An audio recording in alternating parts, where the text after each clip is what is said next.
아까 또 했던 이야기랑 약간 좀 비슷한 질문일 수도 있는데요.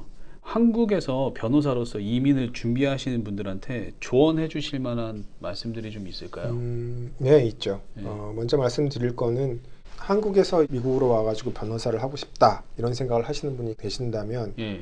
크게 두 가지 사례가 있겠죠. 하나는 한국에서 로스쿨을 나오고 변호사를 하시다가 예. 미국에 와서 하고 싶어 하시는 분. 아니면 두 번째로는 한국에선 변호사가 아니었는데 미국에 와서 변호사가 되고 싶어 하시는 분. 그렇죠. 이런 차이가 있겠죠. 예. 근데 여기서 미국에 와서 처음으로 변호사가 되고 싶어 하시는 분들일 경우에는 미국에서는 아까 말씀드린 것처럼 JD나 법대를 졸업하신 그 졸업생은 LLM을 하셔야 되는 건데, 그 분들이 항상 염두에 두셔야 될 게 미국 와서 자기가 변호사가 되면 자기가 가질 수 있는 어떤 경쟁력은 뭘까를 생각해 보시는 게 좋아요. 그리고 예.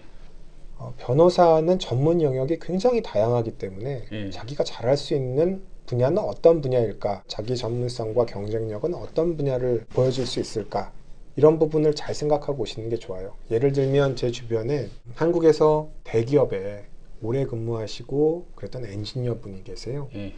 그분 같은 경우는 미국의 로스쿨에 오셔가지고 로스쿨에서 공부를 하시고 미국 패턴트 로, 그러니까 특허 변호사가 되셔가지고 예. 미국에 있는 큰 로펌에 취업에 성공하신 분도 계세요. 예. 그분은 한국에 있는 큰 대기업에서 이미 IP 쪽 일을 하셨기 때문에, 특허권 관련된 일을 하셨기 때문에 미국 변호사 로펌에서도 이 사람을 하이어하면 한국에 있는 그런 클라이언트들이 미국의 그 특허를 뭐 출원하거나 특허 분쟁이 발생할 때 우리가 가져올 수 있는 확률이 높겠구나. 예.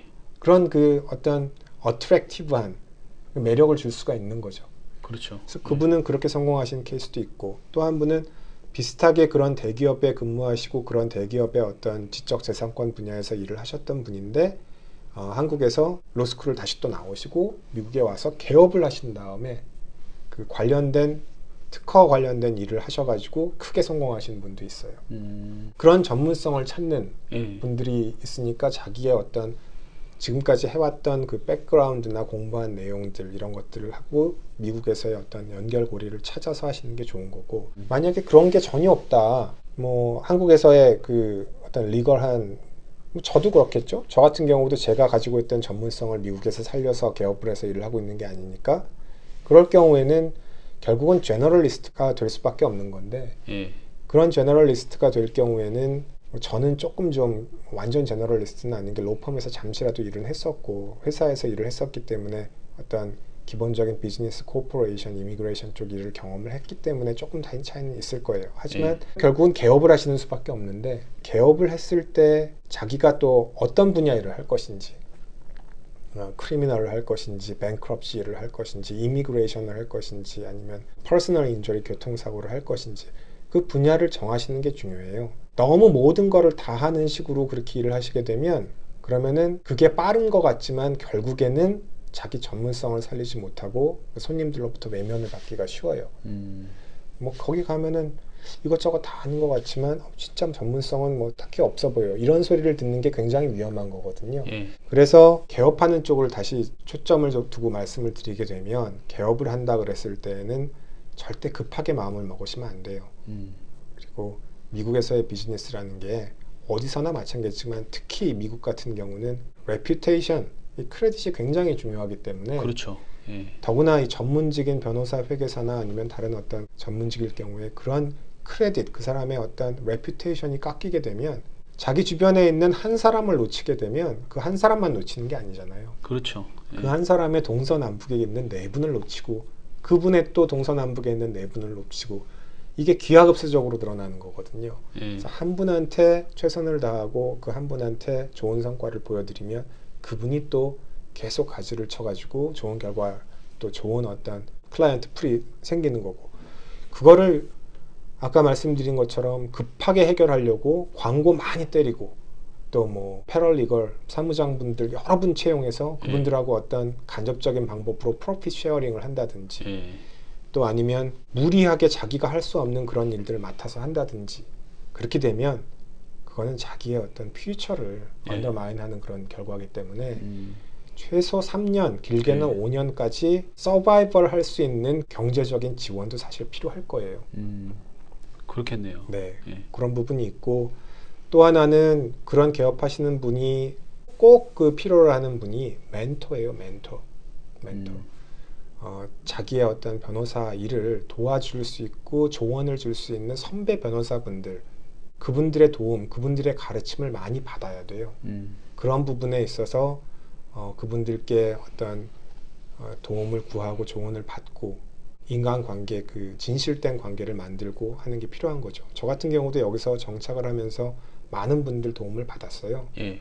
이런 분들 통해 가지고 제가 변호사로서 가져야 할 마음가짐이라든지 제가 어려운 문제에 처했을 때 그분들의 경험으로서 주시는 조언, 그 예. 한마디 한마디가 예. 그건 돈으로 살 수 없는 거거든요. 그렇죠. 예. 그게 필요하고 그런 멘토들, 그런 분들께 항상 감사하는 마음을 가져야죠.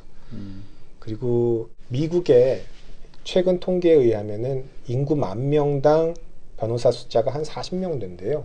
아, 그래요? 근데 메릴랜드는 66명쯤 되고 버지니아는 28명 이래요. 오히려 버지니아도 생각보다 적네요. 예, 예. 버지니아가 오히려 적고 메릴랜드가 많고 예. 한국은 5명이래요. 10,000명당 5명. 진짜요? 네, 한국은 아직도 그 인구수에 대비해서는 변호사 숫자는 적은 거죠. 그러게요. 근데 하지만 법률 수요가 한국이 미국보다 결코 많지가 않거든요. 아, 왜냐하면 한국에서는 변호사가 갈 수 있는 직장, 자리가 미국만큼 많지가 않아요. 미국에서는 리걸한 어떤 그 디파트먼트가 예. 상당히 인정을 받거든요.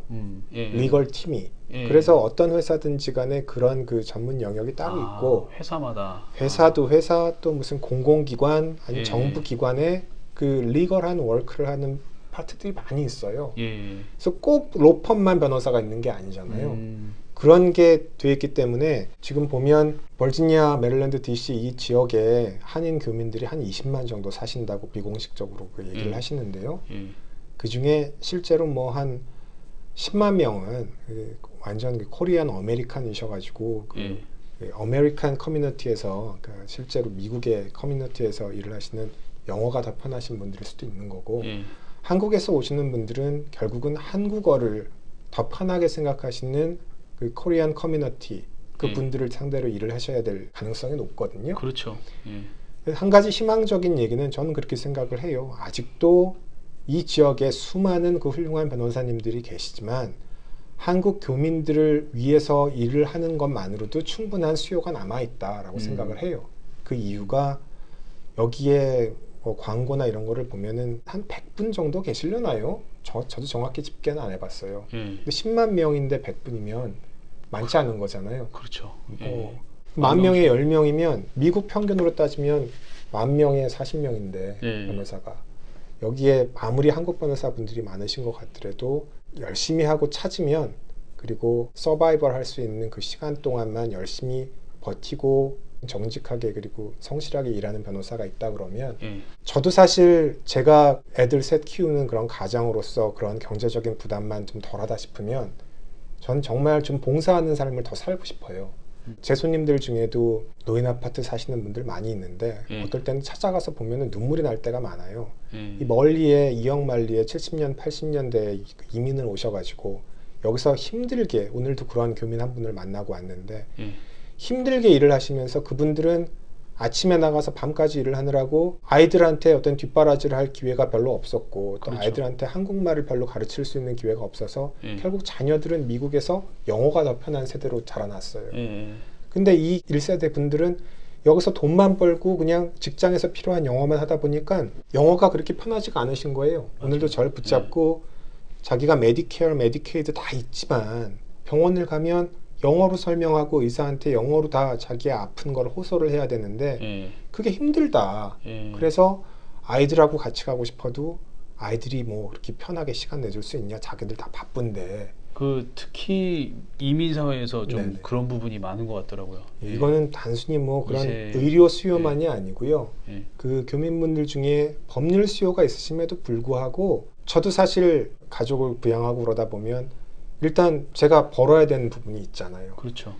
그 부분이 이게 만약 스탠다드가 낮다 그러면 그 나머지 있는 시간 동안 더 무료 상담도 할 수가 있는 거고 또 다른 분들한테 더 낮은 비용으로 도움도 드릴 수가 있는 거고 제 시간을 쓸 수가 있는데 그게 쉽지가 않은 거죠. 그렇죠. 예. 그런 부분이 저는 많이 안타까워요. 예. 그래서 좀 더 그 다른 어떤 한인분들 중에도 이제 여기 와가지고 변호사 활동을 하시고 싶은 분이 계시다 그러면은 그런 어떤 봉사의 마음과 좀 더 성실하고 정직한 그런 마음을 계속 유지하면서 어느 정도 서바이벌 할 수 있는 시드 머니만 있으시다 그러면 예.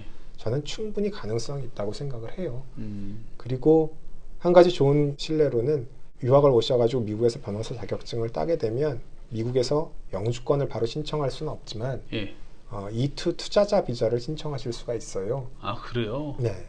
그리고 그런 전문직 라이센스가 있을 경우에는 그 라이센스 자체가 자기의 인베스트먼트가 되기 때문에 예. 변호사는 사실 큰 어떤 투자가 필요한 사업이 아니잖아요. 어찌 보면 그렇죠. 네, 예. 사무실 없고 컴퓨터, 전화기, 팩스 이런 거, 또 회의실, 그리고 직원 한두 명 정도의 인건비, 그리고 뭐 오피스 서플라이 그런 거 다 들어도 큰 투자가 필요가 없어요. 그렇죠. 뭐 공장 기계가 뭐 들어오는 게 아니니까. 예, 실제 공장 사례로 한 3만 불, 3만 5천 불 정도의 예. 투자금만 보여줘도 E2 비자로 미국에서 그 체류할 수 있는, 사업할 수 있는 비자를 성공적으로 받으신 분들을 여러 봤어요. 아, 그랬다가 이제 여기서 일을 하시다가 뭐 어떤 다른 로펌에 아는 분들을 통해서 스폰서를 받을 수도 있는 거죠. 그러니까 그런 방법도 있기 때문에 요즘 만약에 저 한국에서도 미국에서의 뭔가 그 변호사로서의 삶을 꿈꾸시는 분이 있다 그러면 예. 미국에서 공부도 하고 그리고 변호사 활동을 하면서 또 자녀도 키우고 예. 뭐 그런 기회의 방법은 그 문은 열려 있는 상태인 거죠. 아, 감사합니다. 네. 좋은 말씀. 예. 그리고 제가 한 가지를 빼먹었는데요. 조언해줄 말씀이 있냐고 하셨잖아요. 예. 저는 제 개인적인 경험으로 전 이제 나이가 미국 나이로 49세가 됐는데 예. 저보다 물론 많은 선배분들이 계시지만 예. 저보다 만약 나이 어린 그런 분들이 와가지고 미국에서 변호사 활동을 하려고 하신다, 개업을 하시려고 하신다 그러면 꼭 드리고 싶은 말씀이 좋은 취미 활동, 예. 좋은 여가 활동을 가져라 라는 거죠. 변호사의 삶은 스트레스가 많습니다. 예. 임금님기, 당나귀기 말씀도 드렸고 진짜 그렇겠네요. 항상 다른 분들의 고충, 어려움을 들어야 되고 진짜 듣는 얘기가 다 힘든 얘기밖에 없을 거니까 대부분. 그거에 대해서 그래서 그 보스턴 리걸이라는 그 드라마 같은 거를 보면은 예. 법정 드라마인데 한 에피소드 끝날 때 그 주인공들은 저 발코니에 나가서 시가를 피면서 또 독한 어떤 그 위스키를 한 잔 마시면서 예. 끝나죠. 로여로서의 어떤 에픽스 수업을 듣다 보면 변호사들이 약물 중독 또 알코올 중독 그 퍼센티지 그게 굉장히 높아요. 아, 그래요. 워낙 그 멘털 정신적인 스트레스를 받는 직업이기 때문에 그거를 잘 해결하고 미국 생활을 정말 효율적으로 그리고 원하던 바대로 즐기려면 예. 자기가 개인적인 어떤 스트레스를 발산할 수 있는 가급적이면 육체를 쓰는 예. 땀을 흘리는 그런 취미 활동, 여가 활동을 갖는 게 좋아요. 그리고 그래야지만 더 건강하게 오래오래 좋은 일을 하면서 살 수가 있습니다. 저도 제 경험으로서 느낀 바고요. 예. 많이 반성하고 있는 부분이에요. 아. 본인이 평생 즐길 수 있는 어떤 여가 활동, 취미 활동, 스포츠를 갖고 있다 그러면 예. 미국은 천국인 거죠. 특히나 이 버지니아 지역은 그런 레크리에이션에서는 조금만 나가면 등산할 수 있고 조금만 나가면 뭐 낚시할 수 있고 맞아요. 골프장은 주변에 널려 있고 예. 이렇게 나무 많고 그러면서 주변에 곳곳에 뭐 레이크도 있고 뭐 야구장, 축구장 이런 것들 많이 있고 그 미국 생활을 정말 100% 즐기려면 자기가 그런 어떤 취미 활동을 가져야 되고 더더군다나 이게 이 스트레스를 많이 받고 항상 어떤 약물 중독이나 알코올 중독 쪽에 많은 유혹을 갖게 되는 예. 변호사한테는 꼭 필요하다는 거죠. 아. 그래서 그런 취미를 좋은 취미를 가지는 게 예. 결국은 본인의 예. 건강과 가족과 또 이 프로페셔널의 어떤 뭐 미래 발전을 위해서 도움이 되는 거죠. 그런 것들을 좋은 어떤 취미를 가지셨으면 좋겠어요. 제가 좋은, 못했던 건 예. 좋은 조언이네요. 예. 알겠습니다. 제가 너무 비싼 대가를 치르고 배운 그 내용이어가지고 아, 예. 예. 아무튼 오늘 또 이렇게 좋은 말씀 너무 감사합니다. 아닙니다. 예. 제가 이렇게 민키와 이 대장 이 채널에 초대를 받아서 예. 이런 유튜브 이런 쪽으로 인사를 드릴 수 있어서 정말 예. 다행이었고 영광스럽게 생각합니다. 아유, 저기 나와주셔서 너무 감사하죠. 네. 나중에 혹시 기회가 되시면 네네. 뭐 우리 내용에서 이야기했던 이 업무에 관련된 부분들 있잖아요. 이런 부분에 대해서도 같이 한번 좀 얘기해 조금 볼 수 좀 있을까요? 스페시픽한 그 토픽으로 뭐 비즈니스, 이민, 예. 교통사고 중에 좀 타입을 정해가지고 예. 실생활에 도움될 수 있는 내용으로 예, 그런 거 한번 시리즈로 몇 번 한번 나와주시면은 네네 굉장히 좋을 것 뭐 같아요. 불러주시면 예. 제가 시간 닿는 건 제가 하겠습니다. 한번 준비를 해서 오겠습니다. 채널 회원 수 그 10만 명 달성하시는 나를 위해서 네, 같이 또 나와주셔서 또 이렇게 좋은 말씀 많이 해주셔서 감사하고요. 영상 보시는 분들은 아마 영상이 조금 이렇게 더 짧을 테지만 우리 이야기를 굉장히 많이 했습니다. 예, 좋은 내용이 굉장히 많아요. 제가 편집 잘해서 잘 전달되도록 하겠습니다. 또 이제 제가 변호사님 인포메이션 이렇게 밑에 아래 설명에 제가 써놓을 테니까요. 변호사님한테 문의하시거나 아니면 뭐 이렇게 문제가 있으시거나 이러신 분들 있으시면 예, 연락 주십시오. 얼마 전에 저희 어머니 케이스도 사실 변호사님한테 맡기고 이제 끝났거든요. 예, 제가 봤을 때는 저는 굉장히 예, 만족했어요. 그 결과에 대해서. 아유, 감사합니다. 예, 아무튼 너무 감사합니다. 예, 그 어머니 건도 감사하고요. 예, 또 나와주셔서 감사합니다. 네. 오늘 영상은 여기까지 하겠습니다. 끝까지 시청해 주셔서 감사합니다. 네, 감사합니다.